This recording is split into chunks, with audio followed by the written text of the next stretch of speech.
السلام علیکم. میں سوال کرنا چاہتی کہ حضرت مرزا بشیر احمد اپنی کتاب خاتم النبیین میں لکھا ہے کہ اگر کسی کے یہاں نرینہ اولاد نہ ہو تو اسے مرد کو دوسری شادی کرنے کی اجازت ہے. تو اس کے بارے میں آپ بیٹھ جاؤ.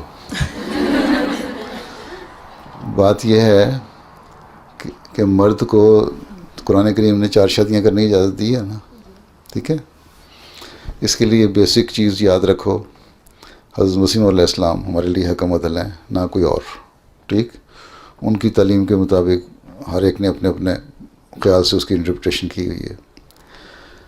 پہلی بات تو یہ حضرت مسیح علیہ السلام نے یہ فرمائی ہے کہ اگر مرد کو یہ پتہ ہو کہ ایک عورت کے ساتھ شادی کرنے کے بعد اس کی کتنی ذمہ داری ہے اور اس کا کتنا حق ادا کرنا ہے، اور وہ حق نہ ادا کرنے کی صورت میں کتنا بڑا گناہ اس کو ہوگا اور اللہ تعالیٰ کے ہاں وہ جواب دہ ہوگا، تو شاید مرد ایک شادی بھی نہ کرے. ٹھیک. یہ تو ایک بیسک چیز سامنے رکھو. ٹھیک. باقی رہ گئی اسلام میں 4 شادیوں کی اجازت.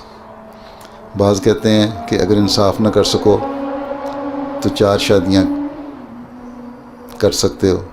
بعض ہمارے علماء کہتے ہیں، بلکہ جنہوں ثانی بھی کہتے ہیں اس آیت کا مطلب یہ ہے کہ 4 شادیاں جب تک تم کرو گے نہیں تمہیں انصاف کا پتہ کتنا لگے گا، کر سکتے ہو کہ نہیں کر سکتے. ٹھیک. اس لیے یہ ساری چیزیں دیکھنے والی ہیں. ہاں حضرت صاحب نے فرمایا کہ 3 وجوہات ہو سکتی ہیں انسان کو شادی کرنے کی. ٹھیک. پہلی یہ ہے کہ اولاد ہو. ٹھیک.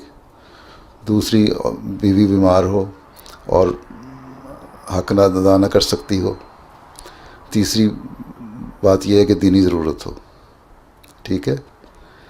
اب یہ 3 وجوہات ہیں.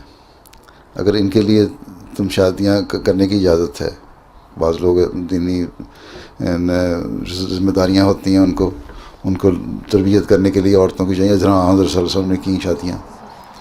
ٹھیک ہے. تو ان ضروریات کو پورا کرنے کے لیے کیا تھا. اس کے علاوہ آج ہمیں کیا پتہ کہ جو اگلی بیوی سے جسے شادی کی ہے اس سے ضرور نرینہ اولاد پیدا ہو جائے گی. ٹھیک ہے. یہ ایک خواہش تو ہو سکتی ہے لیکن اس زمانے میں تو ثابت ہو جاتا ہے. ٹھیک ہے.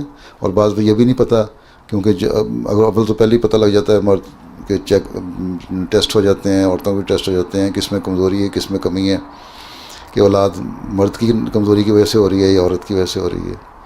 اکثر کیس میرے پاس آتے ہیں، جرمنی کے بے شمار کیس ہیں جہاں میں نے کہتے ہیں کہ اولاد نہیں ہو رہی اور صرف خیال یہی ہوتا ہے کہ لڑکی کا قصور ہے. جب میں کہتا ہوں دونوں چیک اپ کرا کے مجھے رپورٹ دو تو پتہ لگتا ہے کہ مرد کا بھی قصور ہے یا صرف مرد کا ہی ہے. پھر دوائیاں ہومیوپیتھی میں دے دیتا ہوں ان کو. تو یہ 3 وجوہات ہیں.